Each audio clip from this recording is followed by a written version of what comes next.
the SaWGuY podcast.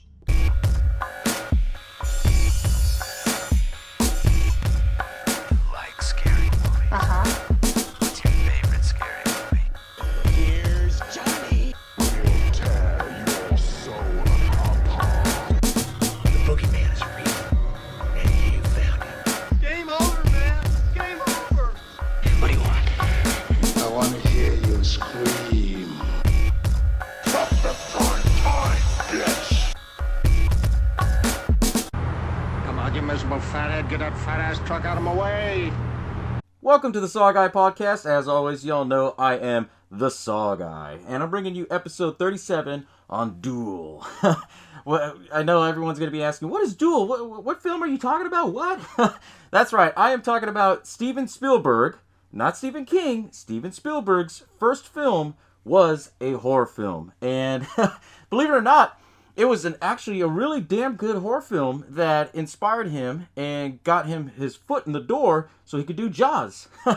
And, you know, it's so funny to me that people forget about this film because this was the first, I guess you could say, truck driver horror film. You know, there was a lot of other copycats that recently came out, you know, in the last, 15 years. You had Joyride and all those other sequels.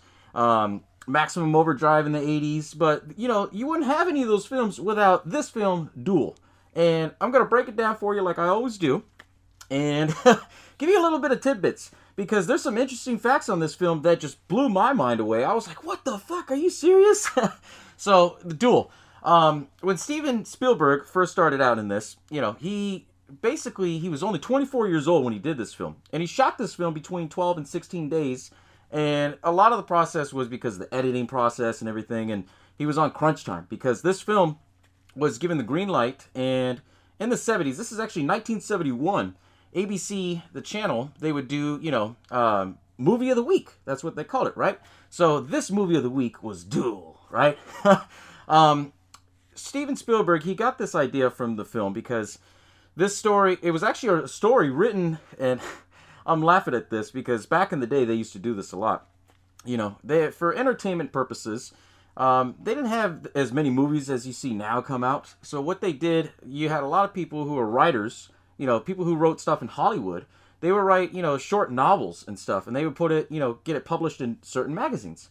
Well, the story of Duel was written by Richard Matheson, and some of you guys are probably thinking, I recognize that name from somewhere. Well, Richard Matheson, he was a great writer in his own self. He wrote the original episodes of The Twilight Zone, right? He wrote, I think it was Eye of the Beholder, or Beauty of the Eye Beholder, or one of those episodes. But it was one of the most well-known episodes, and that, made him huge already as it is. He wrote for Night Gallery, and that's where they kind of, talked about little things, and they met up. But anyways, he wrote this story, Duel, and he got it published, of all places, in the magazine of Playboy, and I believe it was 1969, the end of 1969, and Steven Spielberg's assistant was reading through it and says, you got to read this, this is good, because Spielberg at the time, he was doing TV, and he did an episode of Kojak, and he did, 2 episodes of Night Gallery, and for him, he just did, like, a lot of weird things differently. Like, he didn't shoot a TV show, like, with a camera where it's, like, zoomed in and shit. He did, like, big, wide shots, because he was practicing to do movies. And anyways, he got this idea to see if he can get a movie made out of this story. And it was a short story, so it's probably like one full page on one side of a magazine. But, I mean, he had to use a lot of fluff to bring it up, but Spielberg, man, he was a fucking genius on this, right? So anyways, the whole story of Duel, how that all came about was, I think it was Universal or somebody, they had bought the picture rights to it. And then, Spielberg, he decided, okay, I can do this film, and it's a good story. So I'm going to get into the story now and tell you what it's all about. Because it's one of the best films, I think, before you had, gore and all that other shit kind of mixed in with horror films. You got to remember, this is 1971. So this was before Texas Chainsaw Massacre in 1974.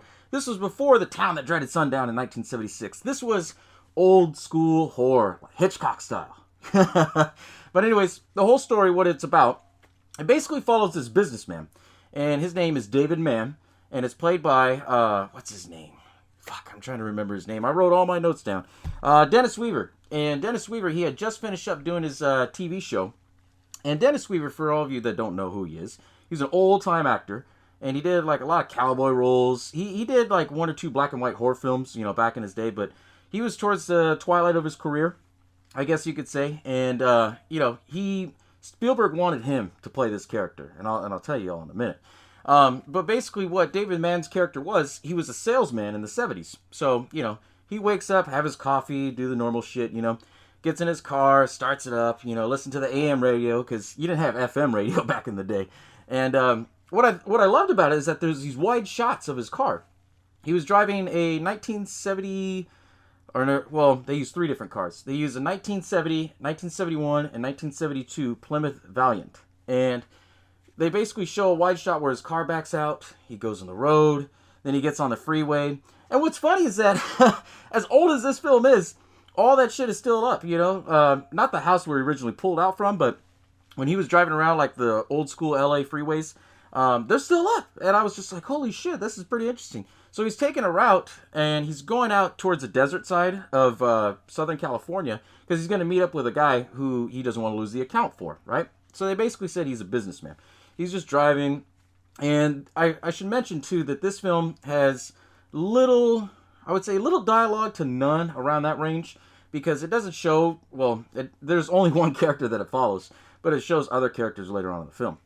So he's driving, right? And he comes up right behind this truck. This truck's driving slow. And, you know, he's getting irritated. Like, come on. I got the places to go, you know.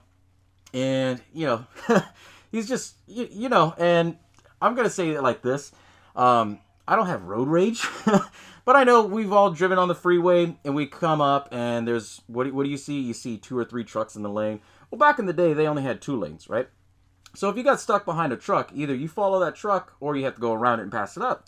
So what does he do? He goes right behind the truck, and then he passes it up. Thinks nothing of it, and then he goes back down to normal cruising speed.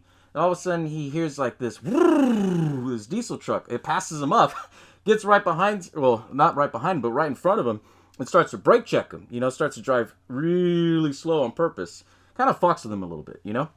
And then as he's trying to go around, the truck was not letting him pass. Like, he kept speeding up, and then he kept kind of doing wide turns left and right, you know?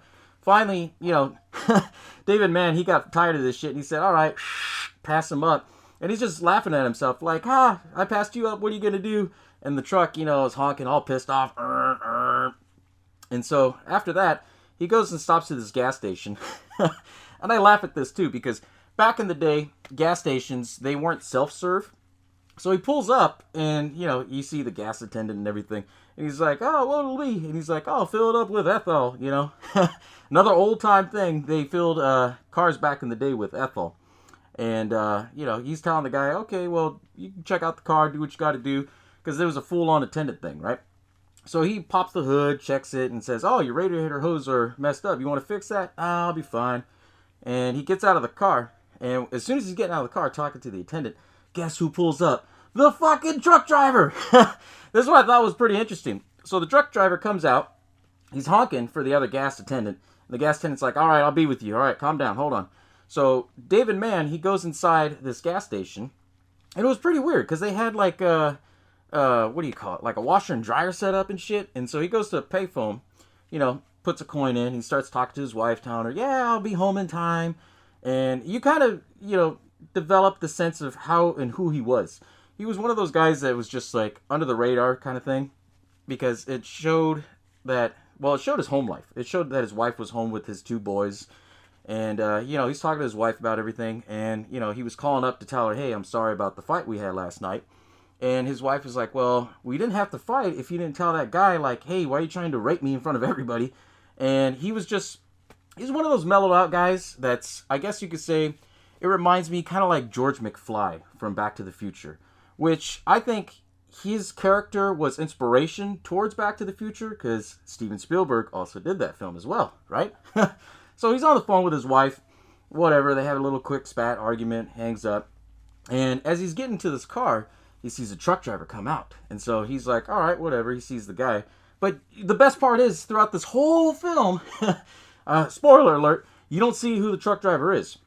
You see the truck driver come out, and it shows like these still shots, and it's zooming in on his feet, right? And it's zooming in on his feet because he's wearing cowboy boots, and he's kicking his tires, checking everything, right? And then all of a sudden, David Mann gets in his car and says, all right, here you go. Pulls off, right?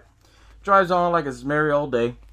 And then all of a sudden, this truck driver starts coming up again, super fast. And then it has the dialogue of, I was going to say Dennis Weaver. That's the name of the actor. It has the dialogue of David Mann, who's like, what the hell? That truck is right behind me again? And the truck passes him, right? So he's getting irritated because he's like, all right, well, I'm never going to make this fucking account now. So he basically, tries to go around, and then that's when the truck gets a little aggressive. And the truck starts, veering off into the other lane, Then finally, the car, David, he starts to slow down, and then all of a sudden the truck pulls out his arm, and then he's just like telling him, go ahead, pass up, right? He tells him that, and as he's driving, he goes in the other lane, another fucking car comes, and then he veers right out so he doesn't have a car accident, and he starts to think, wow, this guy's trying to kill me, or what the fuck, So, we've all had those moments before where you're driving behind a truck driver and they end up being an asshole with you. But, the moral of the story that I got out of this film was don't fuck with truck drivers. I've heard some stories from my mom's side of the family. Some of them were truck drivers. Man, they would tell you some crazy shit back in the day, man. But anyways, back to the movie. So, he finally gets around him, passes him up, punches it. And then, as he's, passes him up and everything, he's like, all right, whatever. He's not going to fuck with me. He can't catch up. But you thought wrong. That's when this souped up diesel just starts, hitting in, I guess, the 4th or 5th gear, because it shows, you can hear the gears grinding. And he starts punching it. And he literally gets right behind his ass, and they're going down the freeway like, 80, 90 miles an hour. And I thought it was funny because David Mann, he has, the Plymouth Valiant. And for those of you who don't know what a Plymouth Valiant is, it's basically a Dodge Dart with a Plymouth badge on it. It was an old-time car. It was like a family car. It wasn't meant to go up fast. And, back in the day, they made cars like a fucking house, They were built, like, with solid steel. So you could tell he's punching it, and it shows, like, the needle on the gauge, like, go from 60 and struggling to get up to 70. And as he's doing that, this, truck is just rearing his ass.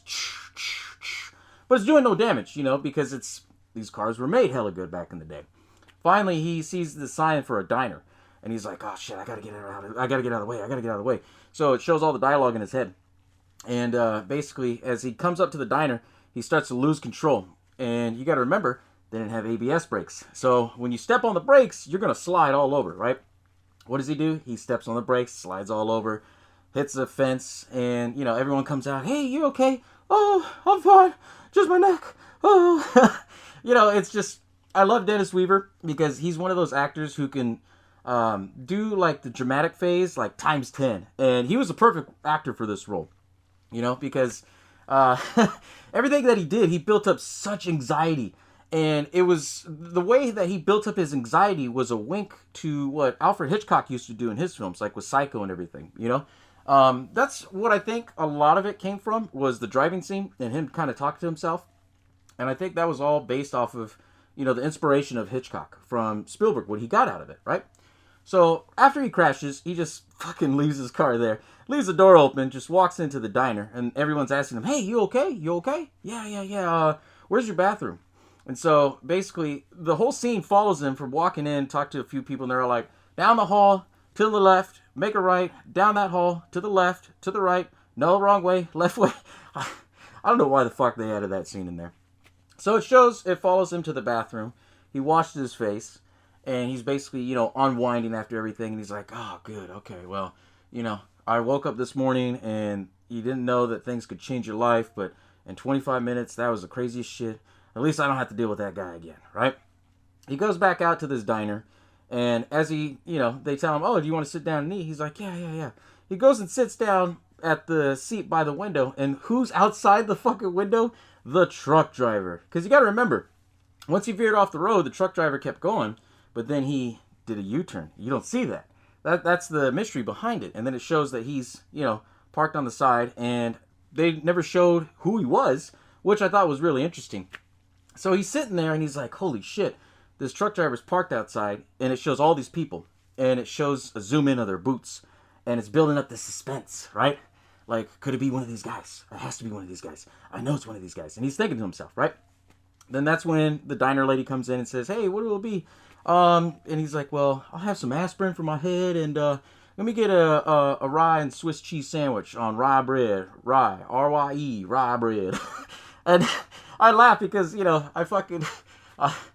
I'm a fan of rye bread, so I just laugh at that shit, the way how he says it. Then he has to spell it out. Let me know in the comments below if that shit made you laugh, because I was dying after I saw that scene. I was like, here you are, almost get ran over, and you're complaining about what type of bread for your sandwich, right? Go figure. But anyways, he doesn't even eat the fucking sandwich. The whole time he gets a sandwich and everything, and he's just staring at all these guys. He's staring at their boots. And then he's playing it out in his head like, okay, well, if I go and talk to these guys, what are they going to do, And he basically played it out that if he went to talk to this guy, what would he do? He turns around and looks at him. He plays it out in his head, well, what if I talk to this guy? And he's, smoking a cigarette, and then all of a sudden he just blows smoke in his face. He's like, all right. And then he sees this other guy sitting across from him. He's eating a sandwich and staring out. And he thinks it's this guy, based on his boots, right? So, doesn't finish the sandwich. He goes up to the guy and he goes, hey, quit it. I'm done with this shit, And he's telling the guy, I know what you're doing. Please knock it off. And then the guy's like, what the fuck are you talking about? He's just sitting there eating his sandwich. And then all of a sudden, he gets mad, slaps his sandwich out. They have a little scuffle, and the guy beats the shit out of him. And then, the diner owner comes out to cook, and he's like, hey, you better leave. And the other guy's like, well, why the hell did you messing with him? He's like, well, he slapped the damn sandwich out of my hand. I'll buy you that.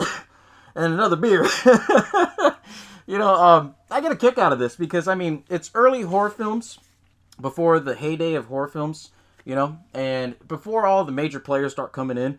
I laugh at it because, there's a lot of, I would say dark humor into it, which, I'm obviously a fan of, right? So after all that whole shit goes down, then all of a sudden, he's regaining himself, and then he sees this truck. It starts up, and then all of a sudden it starts to take off. So as he gets out of the diner, he starts running physically to try and chase after this truck driver because he wants to see what he looks like, right? And this whole movie follows that aspect of you're trying to figure out who he looks like, who he is, but you don't find out, right?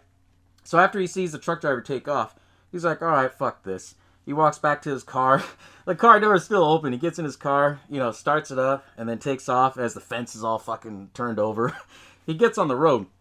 And as he's on the road, he comes up, and there's a school bus that's broken down with all these kids messing around and playing. And the bus driver flags him down. He's like, hey, the school bus broke down. Can you help us, give us a push? And the guy's like, well, I don't know. That's a fucking school bus, and you want me to push into the Plymouth Valiant? And the guy assumed that he said yes. So he got all of the screaming kids into the school bus and everything. He gets behind the bus, and then he starts his car. And then he tries to push it. Obviously, this little tiny car is not going to push it. And then he kept telling him, I'm going to get stuck. I'm going to get stuck. Sure enough, his bumper gets stuck underneath the school bus. And then he tells the guy, look, I got stuck. Couldn't do it. And the school bus driver, he's like, well, I'll help you get out, And then he was asking him, well, how come you didn't talk to that truck driver? Flag him down. They're all like, what truck driver are you talking about? And now it starts playing this aspect of, okay, maybe is he crazy, right? And so as he's stuck, he's starting his car, and, the bus driver, he's trying to shimmy it out. And all of a sudden, the truck is at the end of this tunnel, turns on his light, and slowly starts to come. And then that's when he freaks out. He's like, all right, come on, we're going to get this out. Gets the car out, and then backs out, and then he gets in the car and fucking takes off, right? Then he stops, because he sees that this truck comes around, flips a U, pushes the school bus, and starts it. Then he starts driving, right? And he's still on his journey to try to meet this account, And when he gets there, that's when he stops at this railroad crossway, right? And the train's going by. Then the truck comes up right behind him and starts getting right behind him and starts nudging him to try to go right into the train. And then that's when he starts, shifting back, getting forward, and then you're building anxiety on this, right? And then after that, he basically says, all right, fuck this. And he finally, after the train is gone, he veers out, and then he, hits the alcove, and then he's parked there, and then the truck takes off and is honking at him, right? So this whole movie ends up being a cat and mouse game, right? Then after that, he goes to another gas station, and then he sees this crazy lady, at the side of the road in the middle of the desert. And he's like, yeah, can you fill her up? And this lady, she's kind of like kooky, crazy looking. She comes out, she goes, that's fine. Well, you wait and use the phone, you could take a look at my snakes. She had snakes and fucking tarantulas and shit, all these animals of the desert you could take a look at, right? So he goes to this payphone, which is oddly all fucking weird looking. It has barbed wire. Well, not barbed wire, but it has wire all around it and shit. And he gets in there, and then he starts calling. And he's not calling his wife. At this point, he's calling the police. And they're like, well, where the hell are you at? He's like, I don't know. Because he's in the middle of the desert. And as he's calling, the truck comes right up, flips a U slowly, and then comes around, and then fucking tries to run his ass down as he's in the phone booth, but he jumps out.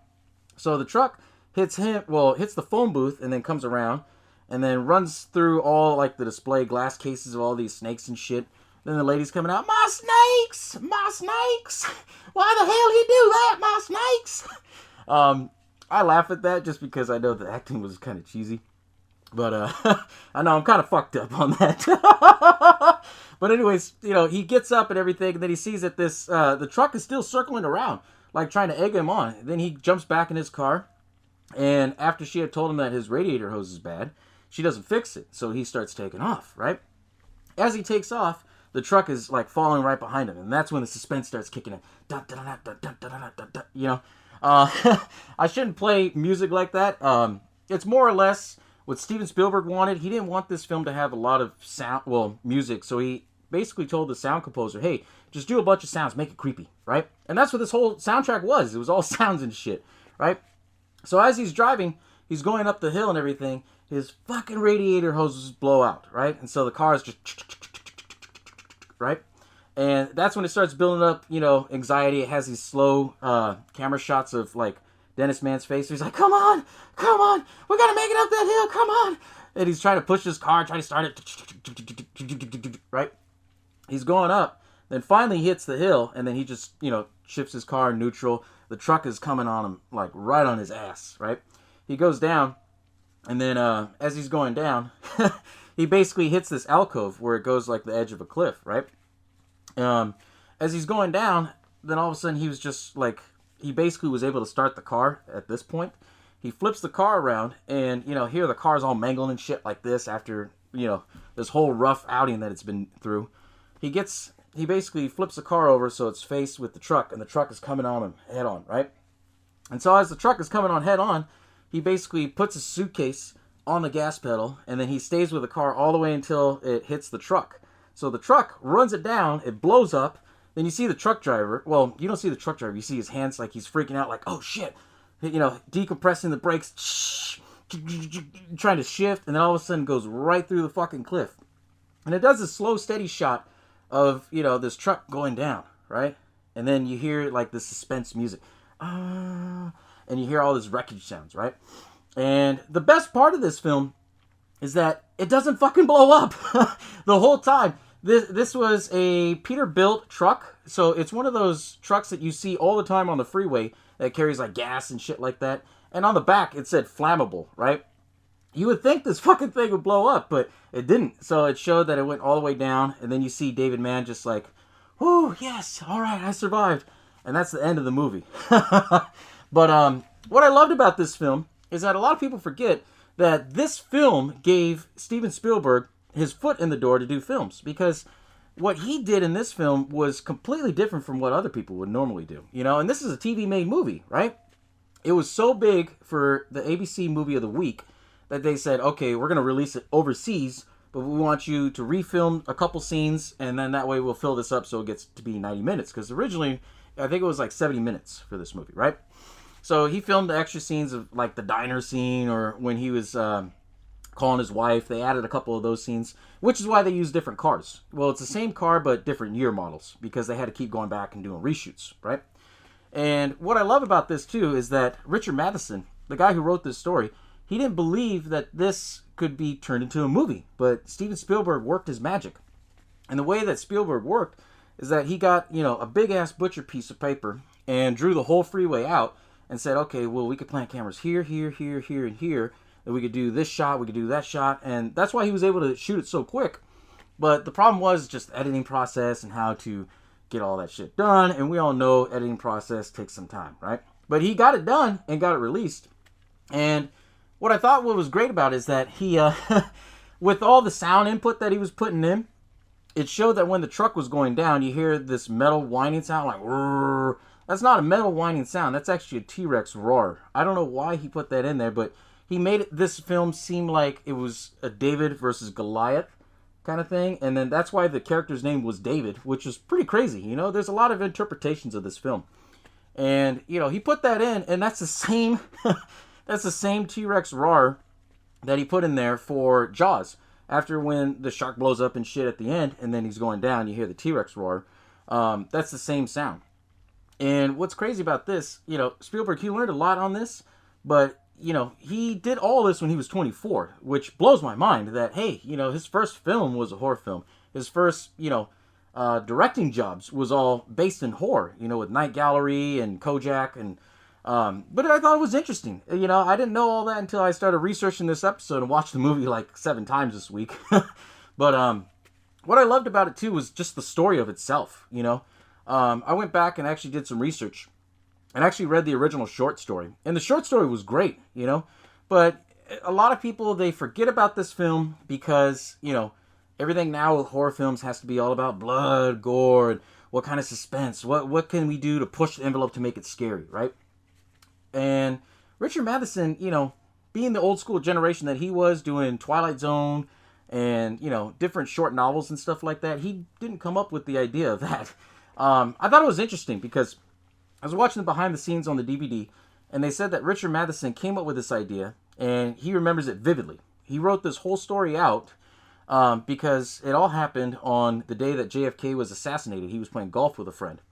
And after all that went down, they got in the car to go home. And when they were going home, a truck driver was fucking with them. And, you know, they almost veered him off the road. And he was like, oh, I got an idea for this. So he got a pin, wrote it on his buddy's mail. And then he wrote on the story. And he tried to sell it as a movie, but nobody wanted to buy it. So he's like, all right, fuck it. I'm going to put it in a magazine. And the only magazine that wanted to buy it was Playboy, which I thought was interesting. Because, you know, when you think of Playboy, you think of, like, you know, nude pictorials, all that shit. But no, they had short stories in there, too. And, you know, that's how it got discovered. And, you know, the rest is history with it. But, you know, I thought it was interesting how they did so many different little winks to things like that. Especially with the fact that, you know, Steven Spielberg, he wanted noise instead of sound, you know. He did these wide-angle shots where it shows, you know, the camera right there in the mirror. Then you see this truck right there on the side. It was just, oh, so suspenseful. But because of this film being so good and, you know, great for what it was at the time, that eventually you knew there was going to be copycats, right? I think it was in 2000, no, going too far ahead. The first truck horror film that came out after this was Maximum Overdrive. Stephen King, he did his thing with it where, you know, electricity hits something and then all these trucks, they all come alive and shit. He did that one. And then later on, obviously, you had Joyride with Paul Walker, which was another good one. But, you know, I didn't like the aspect of how they made it kind of like Saw-ish a little bit, where he would fuck with them and then put him in a trap at the end. And, you know, this had nothing to do with any of that, right? This was just straight like, hey, you pissed off the wrong truck driver and they had nothing to do, so they were going to go and fuck with you. And back in those days, like I said, I've heard some stories. The crazy thing with it is that you always got to, you know, the moral of the story is, don't have road rage. And then also, too, you know, back in the day, truck drivers, they weren't as regulated as they are now. Now with truck drivers, they have all these, you know, trackers on them. They make sure that they drive 8 hours, you know, the maximum, you know, workload day. And they have to follow all these kinds of guidelines and rules, right? Well, back in the day, they weren't regulated as much, you know, especially in 1971, you know. And the way, if you watch this film and you see that truck, what it looked like, it was an oil tanker. What do they call it? They called it the Peterbilt. And I thought it was interesting because Steven Spielberg, he had his choice of like all these different trucks. He wanted the old school Peterbilt because he said it looked like a face, which was pretty cool. Which, you know, I never thought about it till I started seeing like the pictures when I was making the teasers for this episode. I was like, oh, okay, I see where you're going from there. But the aspect of they made it, I could see this story being put on like the Twilight Zone, and I wonder if, you know, Richard Matheson, he had this planned out where he was going to do it, like sell it as an idea for a TV show or something, but you know, things worked out for him though, because they turned it into a movie. And you know, it's one of those films, like I said, that people forget about because when everyone thinks of Steven Spielberg's first film, they always run to Jaws. And they run to Jaws because it was released theatrically. It wasn't just straight to TV. Okay, it does good on TV. Now we're going to release it all over, right? This film wasn't like that. This film started in TV, got his name out there, and, then they released it overseas, and that's what built up the buzz. And then, later on, he started to build up into Jaws. And then later on, he did a lot of winks back to the film. Not only with the roar from the truck when it was going down, and then when the shark was, blown up, but there's a scene where, David, he flags down these two old people in these old cars, and he's like, hey, I need help. Then there's a crazy lady who's just like, no, you need to go, something's got to happen. He later on used that for Back to the Future. So, I mean, most of his films recently after that, I think all the way up until the 90s, he used a lot of winks back to that film because, that's the film that really got his start out.